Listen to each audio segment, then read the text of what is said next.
अगर आपको आज के दौर में लड़ना है तो आज लड़ाई हथियारों की नहीं हो रही है, आज साइकोलॉजिकल वॉर है, परसेप्शन की वॉर है।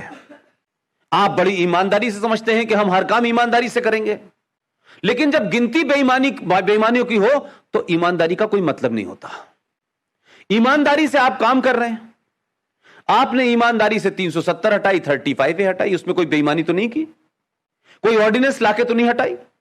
इस देश के संविधान के तहत जो संसद चलती है, तो संसद की कार्रवाई है, उसके जो नियम हैं, उस कार्रवाई के तहत जैसे बिल आता है उस बिल पे बहस होती है, बिल के बाद फिर रूलिंग पार्टी जवाब देती है, फिर उस पर वोटिंग होती है और वो पास होता है। पास होगा तो लागू होगा और पास नहीं होगा तो रिजेक्ट होगा, यही मैथमेटिक्स है। अब ये कहें कि वो पास कैसे हुआ, तो वो तो वहां नंबर नजर आ रहे हैं। अब लोग कहते हैं ये मैनेजमेंट है, तो 70 साल से भी तो मैनेजमेंट था। तब मैनेजमेंट आपका था तो आपको अच्छा लग रहा था, अब हमारा आदमी मैनेजमेंट कर रहा है तो बुरा क्यों लग रहा है? हमने इसी करने के लिए तो वोट दिया है, और किस काम के लिए वोट दिया है? तो धारा 370 और 35A पे जो महत्वपूर्ण बात है, जो वो इसलिए परेशान है कि हमने 70 साल से मैनेजमेंट के सारे एंगल लगाए, लेकिन ये क्या बात है कि 5 साल में इसने ऐसा मैनेजमेंट किया है कि ये वाला एंगल हमारे पास नहीं था। उनकी चिंता कुछ और है, उनकी तकलीफ कहीं हो रही है, बता कहीं रहे।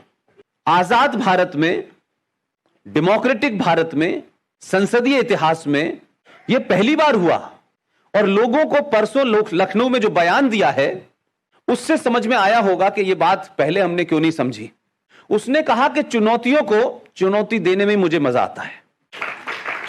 अब इसको दूसरे संदर्भ में देखिए, राजनीतिक तौर पे ठीक है, लेकिन जिस बदलते भारत की बात आप कर रहे हैं, जिसमें हिंदुत्व के महत्वपूर्ण रोल की बात कर रहे हैं, मैं पूरा खाका खींच के वहीं ला रहा हूं। जिस रूलिंग पार्टी का बहुमत पार्लियामेंट के जिस सदन में नहीं है, उसने कहानी वहीं से शुरू की, और 70 साल का कैंसर 370 और 35A को उस सदन में लाए जिस सदन में विचारों का बहुमत नहीं था। शाम तक लोगों को यह समझ नहीं आया कि यह पागल आदमी है, यह तो यही हार जाएगा।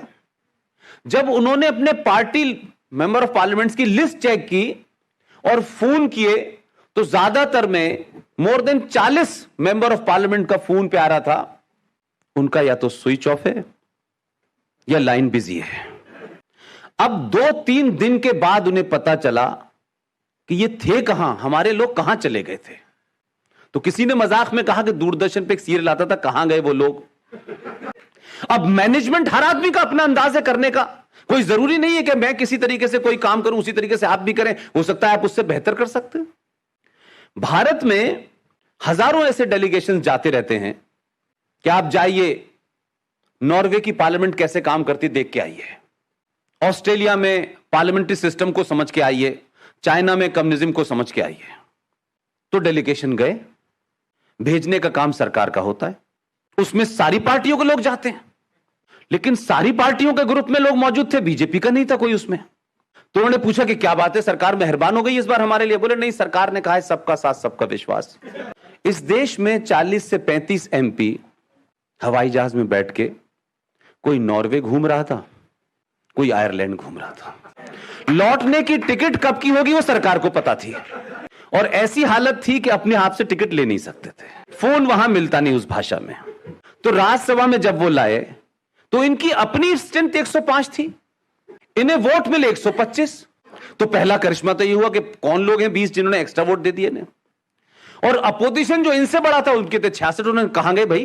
पता ही चला कि जब बिल पास हो गया तो दूसरे दिन लौट के आए, तो उनकी स्थिति थी, गाली देने वाला भी रो रहा था और सुनने वाला भी रो रहा था। और फिर उस सदन में गए जिस सदन में तो आगे बढ़ के बैटिंग करने वाले नंबर थे उनके पास, उन्हें क्या फर्क पड़ना था। लेकिन करिश्मा उन्होंने वहां भी कर दिखाया है। टोटल भारतीय जनता पार्टी की 303 सीटें हैं, और उनके एनडीए के जितने पार्टनर हैं कुल मिला के 340 हैं, लेकिन 370 हटाने पे वोट उन्हें 370 मिले। अब वहां ढूंढ रहे ये 30 कौन है। तो आप की ताकत क्या होती है, मैं ये बात इसलिए कह रहा हूं कि जहां से हमारा रोल शुरू होता है, जहां से समाज का रोल शुरू